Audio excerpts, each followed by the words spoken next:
بدي خلاص بقى تم ولين مرة هاسو كيسا جتشو أما لك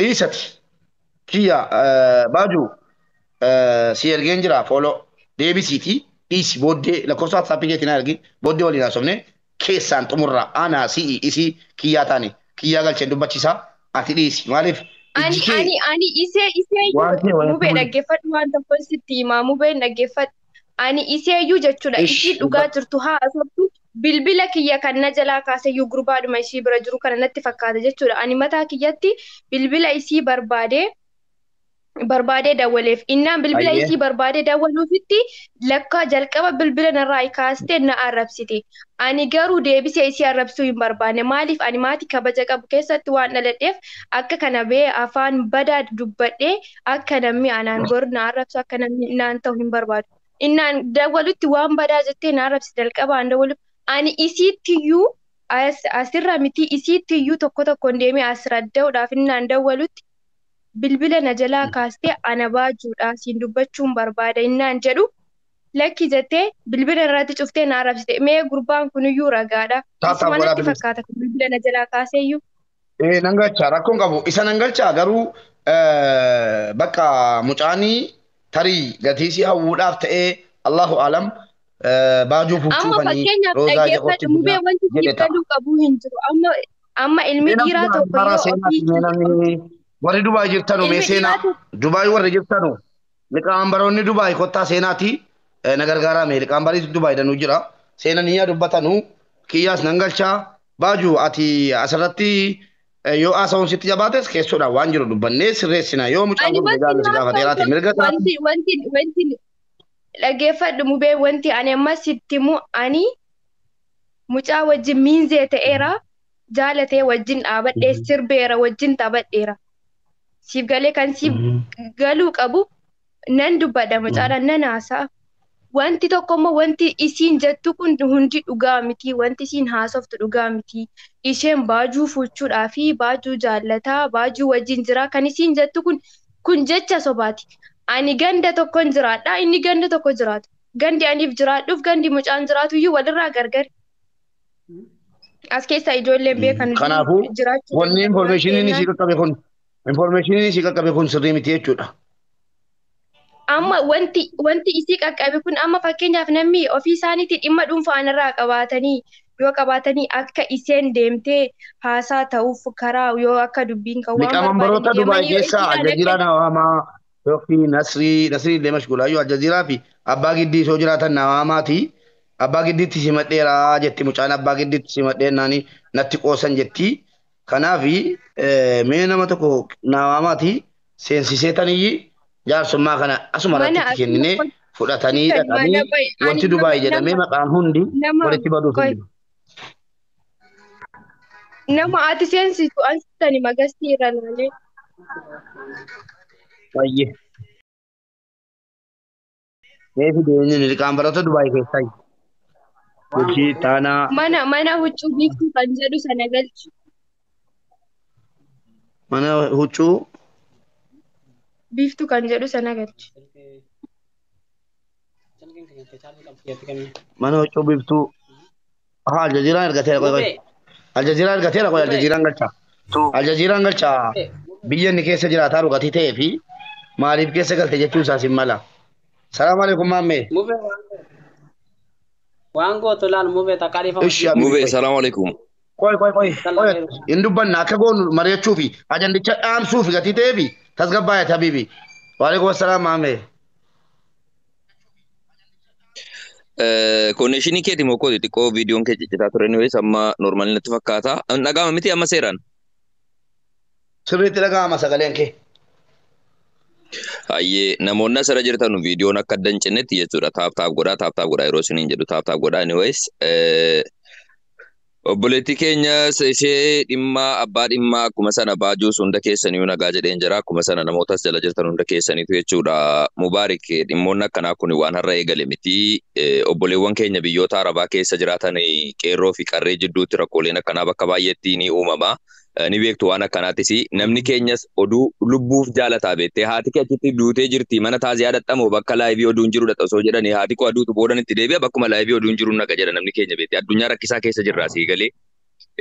Rakkoon jiru ilmi namaa bakka kamittuu rakkoon uumamuu danda'a yeroo rakkoon uumamu immoo rakkoodhaan hin furanu falaan furu rakkoo namni suuta jedhee bakka himataan jirutti himatamaan jiraachuun dirqama seera addunyaa kamuu keessatti jaarsis bakka jirutti jalqaba irratti muciyoon kun rakkoo yeroo dhuftee sitti himattu si duratti laayivii irratti guyyaa kaleessaa dubbattee kiyyaa fi ishee dura namni dhimma kana beeku tokko iyyuu hin jiru jechuudha abbaan dhimmaa lamman taa'ee seeraan namni jidduu taa'ee investigeet godhu yookaan yaada kan adda baafatu jiraachuun murteessaadha. Kiyyaan erga silaatii ergatee gastii irra jira waan ta'eedhaaf kiyyaa galchitee innis dhaggeeffataa uummata dhaggeeffachuufis mijatuufitti jechuudha. Ayyee. Baaju. Akkas godhamee jechuudha. Ilaali. Eshi qoy maammee hin deeminati maammee. Baaju dhiifamaa wajjin turiiti kan kee illaala salphaadha si deebifna. Akkuma inni jedhe kiyyaa galchee kee si deebisaati bucuu siin haasaa kennaan ishii sin deebisa. Hayyee. Eshi rakkoon. Silaa maammee wanni kun bakkeeyyuu hin bahu ture beektaa keessaan gadi qabu barbaannee ture yoo akkam gadi qabde gadi ba'uun isaan oolu silaa jalqabame adhumanii kiyyaa erga dhume. Mubarak. Isa kam inni Kiyya jira dhumara jira waan gootu silkiin isii jira fiteera qeerroo Idris Abdallah keessa qeerroo isaan galchi kiyya isaan IC waliin haasoftaa jechuudha. kan siin didaara. Eka isii chaarjara fiteera andide chaarjii fudhatu deera. Ayyee kan keetiin qeerroo eenyu itti. Qeerroo Lakono si barreessaa. Qeerroo Idris Abdallah ayyee singalcha rakkoon qabu qeerroo Idris Abdallah singalcha kiyyaa erga dhume piroofaayiliin samaa inni kiyyaan. Alaabaa adda bilisummaa Oromoo qaba kiyyaa kiyyumaa jabal kan jedhudha. Kiyyaa kiyyumaa jabal kan jedhu alaabaa adda bilisummaa Oromoo nama dugdaachi garagalee suuraa kaamee jiru tokkodha. Ayyee kuno nan galcha ergateera miti mee ilaali baamu nama danate kiyyaa kiyyumaa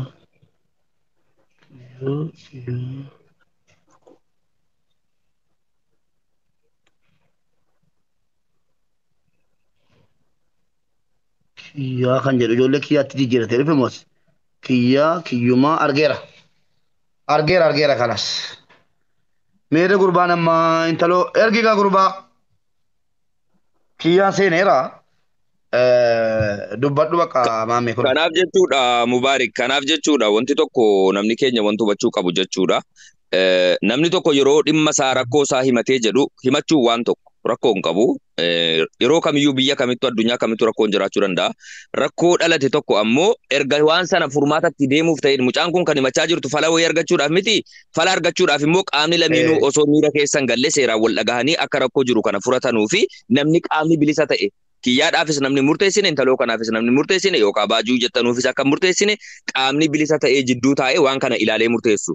Taa'ee yoo jiraateen alatti isiin qofti dhimma sii ilaaltee namni kan sii fudhatee kiyyaan hattuudha kiyyaan gantuudha kiyyaan akkasii yoo jedhe seera miti amma namuusa nama namni keenya hin barre tokkotu jira suuta jedhee hubatee ka'umsi kun eessa yoo tariitii badii qabaatee mucaan kuni kan murtee irratti fudhatu uummata osoo hin taane qaama nama fakkeenyaaf dhimma kana keessi dhimmi kun isa rakkisee jedhe fakkeenyaaf obboleettii keenya kana jechuudha sii galee isiidha jechuudha waan kana fala argachuu kan qabdu jechuudha kanaaf osoo xiqqoo waan goonu kana jechuudha itti gaafatamummaa fudhachaa goone akka keenyaatti jennee hubanne gaariidhan jedha waan jiruunis kunoo dhufee jira sirratti yaada isaa ibsatee egaa bara kana rabbiin karaa keessaa dhiisee namni addunyaa irratti citiin wanti jedhamu badee jechuudha wanti namni keessaan taa'ee dubbatu hafee wanti hundi laayivii ta'ee jedhee jireenyuma keenya laayivii ta'e siree qofarra gaafa jaartiin jiraannu siree akka hin taane qofan sodaataa jira wallaahi addunyaa keenya rabbiin ofaa sirreessu anyways amma kiyyaa dubbadhu.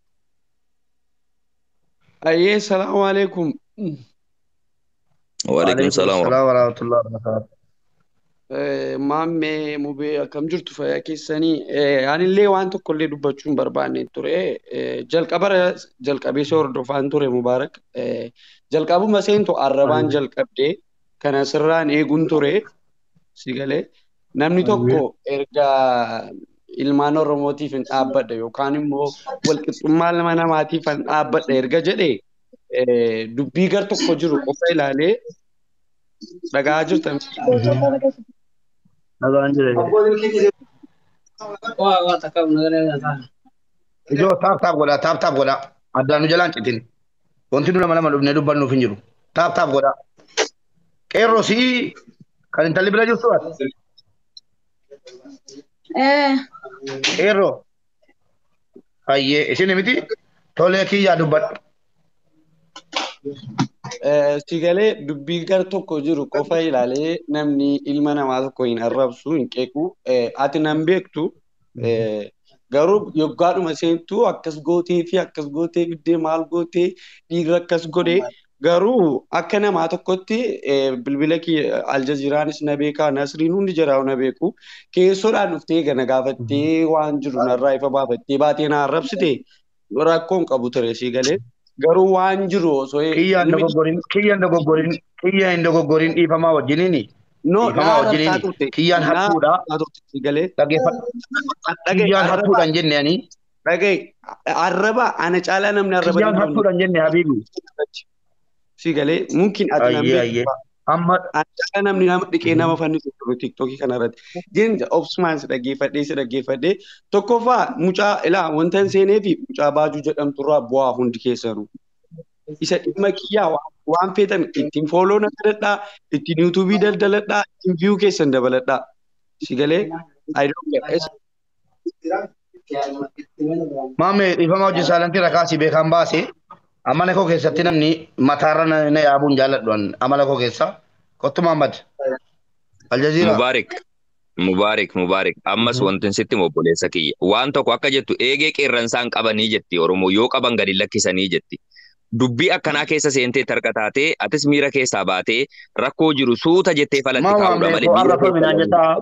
Anoo sin jaalladha anoo sin kabajaa dhiisii maamee daraa nama. No. Mubaarik laali maaltu jira sitti fakkaate dhugaadhaan ammas eegaan jira fakkeenyaaf bakka inni daangaa darbee dubbatutti dubbii keessa seeraan tartiibaan dubbatu jedheen isa dubbadhu dubbachuun barbaane dubbichumayyuu. Ilaali Mubaarik. Ilaali kiyyaa kiyyumaa deebisiin amma kiyyaa kiyyumaa obboleessa kiyya dhugaadha wanta amma tarii happen ta'ee jedhe kun sirifachiisuu miira keessa si galchuu danda'a. Asirratti nama tokko lamaa miti yoo xiqqaate nama gara 5,000tti dhiyaatutu dhaggeeffachaa jira. Dhiirri kamtuu immoo uumamaan kabajaa barbaada waan haasofnu osoo miira waliin tuqne suutuma jedhaa karaa obsa qabuun karaa bilchina qabuun namoota gurguddaa nama umrii waggaa 25 olii waggaa 25 olii immoo nama biyya bulchuu adabaan suutaan yoo haasofne gaariidha.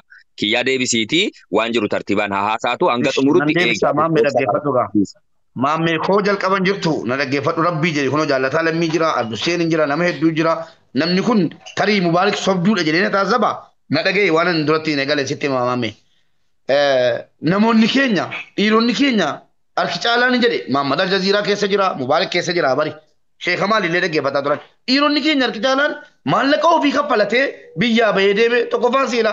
Maallaqa ofii kaffalatee biyyaa bahee deeme dararamaa tokko immoo maallaqa namaatiin dhaqee ka'ee dararaa waa danuu argina. Ofitti fudhateera jechuudha inni kanala seef godhee malee kiyyaan hattuudha. Muhammad kunoo dhufee yaa dubbatudha. Kiyyaan hin hate, kiyyaan hin bute, kiyyaan kana hin jenneen dubbii keenya kana jedheetaniyyi kanaan eegalean. Wallaahi summa wallaahi kun natti fidaa maamme dhaggeeffadhu. Yeroo inni immoo na arrabsaa seente ittiinis yuutuubii guddifadhu ittiinis maal guddifadhu yoo inni jedhe immoo tarii waa biraatti deemamaa ta'a an namoota isin kabaju jedheen tiktookii dhiisaa laalama suma dhuguma namoota isin kabaju dhabuurra tiktookii dhabuu naa wayya maamme dhugaa tokkoffaa daayireektii si dhabuurra tiktookii dhiisee gara yuutuubii feesbuukii dhaqee abbaan barbaade akka barbaade itti dubbachuu nan danda'a si gale kunoo ijoollee koomeentii ijoollee dubbisi wallaahi kiyyaa jedhee na barsiisan. Akka kiyyatti Mubaarik koomantiidhuma kanayyuu guutumaa guutuutti osoo cuftee namoonni dhaggeeffatanii gaarii natti fakkaata. Namni amala garaagaraa qaba. Namni tokko lama asirratti yaadaan wal hubachuu hin dandeenye yaada namoota 4,700 koomantii dubbisaa yaada fudhataa deemta taatee jennaan yaada kee waan dubbachuuf baate wantoota hedduu daandiirra si dabsuu danda'a sii galee. Maaliif dhimmi kun dhimma seensitiiviidha. Namni miira keessa gala wantoota akkanarra sii galee. Kanaaf atis tasgabbaa'iiti amma mucaa galchii haa dubbatu yaan jechuudha. Yaada isaa xumuratu yaada isaa yeroo xumuratee jedhe. Waa'ee kootii dhiisee maamme waan ati waan ta'eef dhaggeeffadhu waa'ee kootii dhiisee maamme waan waamameef nama 4,800 akkuma ta'e hordofaa jira waan waamameef ani indoo maamme dubbadhu jedhe malee keessaa baheen calluma jedhee man ani intalan natti himatte intalan fidee dhufe ergammoo fideette ol galche miti kabajaan maamme galatoome akkas jedhee utuu sitti dubbachuu qabu iyyuu natti dhufe yoo barbaade booloo guddifadhu yoo barbaade maal guddifadhu Ona sai mamme ko kisi wata hafu. Ayyeen gaariidha. Mubaarik amma maaltu jira sitti fakkaate erga akka jettu Oromoon dubbiin bakka qaanyii nama qabatte qaanyii fixatte jetti beektee wanti kun silaa wanta keessaan dubbatanii xumurachuu qabanudha. Erga paablikii bahee already waan jiru innis dhufee haa dubbatatu qaama tokko qofatu himatee hafe akka hin jenne inni isaa himatu sana booda karaa keessaatiin immoo namoonni nurra jiranu jechuudha. Ana sirras namoonni beekumsa qaban namoonni waan kana dhimma kana furuu danda'an karaa keessaatiin akka aadaa Oromootti ta'anii rakkoo kana furanii miidiyaatti boodarra dhufee haa ibsamu. Asirratti laayivii irratti hunda gaggeessuu irra jechuudha siigalee. Kiyyaan isaa ibsatu yaada isaa san booda immoo furmaataaf jechuudha namoonni karaa keessaa dhaqanii marii gaggeessanii wanti kun akkanatti bakki kun akkasitti bade jedhanii waan jiru obboleewwan keenya kana jidduutti nagaa buusanii akka nuuf xumuranuuf jechuudha. Kiyyaa seensisii rakkoo isaa haa himatu san booda erga goola bameen booda karaa keessaatiin deemaa dubbadhaa please. Mama me dubbadhu jedhee ba'e kun ammas hin arganne. Hin dubbadhu waa'ee kootii dubbachuu barbaadu ittiin fooloo guddifadhaa. Ittiin maal godhaa jedhee deeme ammas ergadhu jedhiiti kun ola yoo si dhaga'e waan dubbatamu qofaatu waan dubbadhuuti sirreessi. Ilaali kiyyaa kiyyuma obboleessa kiyya atis tas gabbaa'ii miira keessaa bahii jennaan immoo ijoolleen faashina tibba kana miira keessaa bahiin kun faashina ta'e miira keessaa bahii anisuma dhugaan siin jedhaa jira samma dhufe kanaa mitiiti naa obsiiti kottuuti dhimmi kun dhimma jabduudha. Waan jirtu suutuma jennee dubbannee karaa keessaatiin akka xumuramuu fi anas namoota kaanis itti dabalannee namoonni biyya kana keessa jiru obboleettii keenya Roozaadha miti maqaan kee obboleettii keenya. Roozaa keenya waan jiru suuta jennee karaa keessaatiin namoonni jechuudha rakkoo kan keessa kan isaas nuuf isin lameenuu wal qixa. Arra dhiifama waliin ji'a shanidhaan kanan himachuu iyyachuu jammare Nasreetti dawwalee abbaa giddiitti dawwalee naannatti qoosanii hundi namaallee hin beeka an ji'a shan fayyaa dhukkubsadheen wala sagalee haadha kooti dhaggeeffadheen beeku uffata hin qabu waan takka illee hin qabu akkamittiin hin iyyine karaa keessootiin namni dhufee na dubbisu yaa abbaa kana naan jechuu dide. Namni nama beekamti akka gootu kan jedhamu malee isi akka gooti kana namni aasaan chi dhugaadha jedhu hin jiru. Inni kan saafudha namni kan dhugaadha jedhu. Roozaa koo ilaali Roozaa obboleettii kiyya naaf obsi amma akka gootu mana hundi ta'anii warri aarra fi obboleettii addunyaa ta'anii anaaf inni gaafa agabuu bullu gaafa hin doomiidhaan ramadaana faxarru namni garagalee nu laalee hin jiru. Arra garuu kun addunyaa kooti kun fira kooti kun mucaa biyya kooti kun mucaa safara kooti jirtu yeroo nuti agabuu bulaa turre baajuun biyya kana keessa hin jirtu yeroo nuti waan nyaannu dhabnee kufaa turre. Isa amma wantoota akkasii dubbachuun hin barbaachisu obboleettii kiyya. Halloo qeerroo Idris please bira jirta miti. Mucaa safara kiyyaati maa jetti mucaa safara kiyyaati inni isheen jettu inni edda dhufe ji'a shanii edda dhufe ekkoo waggaa tokko waggaa kara waggaa lama guutaa irraa. Waggaa tokkoof ji'a ja'aadha kiyyaan edda dhufe. Dhaggeeffadhu mee waan maammee siin jedhu dhaggeeffadhuuti. Waan badaa waliin jedhaa jiru. Obboleettii kiyya ilaali Mubaarik obboleettii kiyyatillee wantoota beetee iccitii xixiqqoo ilmi namaa kamuu rakkachuu danda'a siigalee jiruuf jireenya keessatti sooressoonni addunyaa kamiyyuu rakkina garaagaraa keessa dabarsuu danda'u suni waan rakkoo qabu miti wantoota akkasiillee baasanii miti. Obsiiti amma mana huccuu aadaa biiftuu faashin kan jedhu galchii mube isheen iccitii kana waan jiru diippilii beetti waan ta'eedhaaf asirratti dhuftee isinis yaada isaa ibsatu kiyyaa yoo seenu. Isheen waan tokko hin beektu Mubaarik isheen anaaf kiyyaa gidduu kan galee hojiin si gasha kan hojii hojjedhaa kottaa jettee aliyeen irraa kan nu fiddeeyyuu isheedha. Ani isheedhaa hojiin haasaa tokko hin barbaadu. Isheen isaaf qoramti isheen isaafidha kan isheen dubbattu. Isheen isaaf dubbatti waan ta'eef. Aljazeera akkasumatti dhiibne deemne moo isiin abaluun barbaadu itti kaan akkana barbaadu akkana malee jedha. Yoo akkasitti calluma jennee laalle isiin kun laayivii seenti nama keenya maamme nama 400 dhufee lallaala. Amma haasaa namni kun shallu. Itti madheen jira dhiisi kanaan jedhu dhiisi kamaan. Ati angafa saati. Miira keessaa ilaala obboleettii koo. Haqqii kee gataan jiru ani. Naa dubbadhaa jetti. Ani immoo maammeen adda balate. Ilaali obboleettii kiyya nama wal ajjeese iyyuu yoo ta'e jedhe jechuudha. Abaluun dhufee jaarsummaa keenya taa'uu hin qabu jechuu hin dandeessu. Jaarsatu waan kana adda baasa. Biiftuun eenyuun akka dubbattu eenyuuf akka waan tokko gootu hidhannoo kee miti. Dubbii jiru. Maamme. Qeerroo Idris ayyee. Obboleewwan keenya wala kabajnu. Obboleesso qeerroo. Qeerroo. Dhiifamaa wajjin namni wal caala sii galee namni wal caalla hundi keenya yoo wal caalla wal qixxeen hin jiru akka quba harkaati. Obboleettii keenya Roozaa yoo dhuguma obboleettummaa koo barbaadda ta'e obsi Muhammad Aljaziiraa haa mormu haa maala jedhu haa taataa dhaggeeffatu ilma namaati. Ishii miidhama keetiif dhumne ishii miidhama keetiif dhumne miidhama keetiif dhumne obboleettii namisitti duulaa. Qoyme fixachiisi mee Muhammadiin suuta jedhi obboleettii koo miidhama keetiif sii dhaabachuu dhumne sila soo paabliikii ta'e wantumne maamme dubbadhati habibi atis ilaalinii. Anaraan jiru Mubaarik. Rooza mee sagalee kee miyuutii godhi isheen achitti haa dubbattuuti qeerroo Idris please. Isheen miira keessa galtee jirti. In aarini tuuta jedhiiti. Ilaala asirratti inni jiru kun tapha taphachaa hin jiru. Sa'aatii keenyas walitti hin gubnu. Obsiitii namuusaan himachaa jirtu namuusaan dubbadhu. Mahammad ijoollee wayii dhuftee jirti. Ijoollee wayii jechuudha. Kanaafuu Mahammad waliin haasa'e Mahammad dhuftee jira. Mahammad ati obsi. Yoo assalamu alaikum warahmatullahi wabarakatuh. Waalaikum salam warahmatullah. Akkam jirtan nagaa fayyaa keessan? Nagaa wallahi alhamdulillah. Jirtu? Jirra. Baga nagaa taatan. Hin mul'annaa minuu beeytanii? Viidiyoo banaati. Hin mul'attanu sagalee keessan qofa dhaga'ama malee. Silaa dulloomtanii Viidiyoo banaati. Oi garagalchinash. Jaarsi viidiyoo kanan beekullee.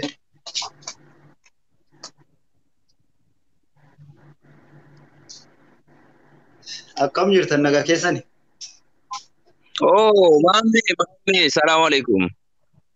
Waalaikum salaam warahmatullahi wabarakatuh. Badhaa maame akkan deemne liqoo akkan deemne.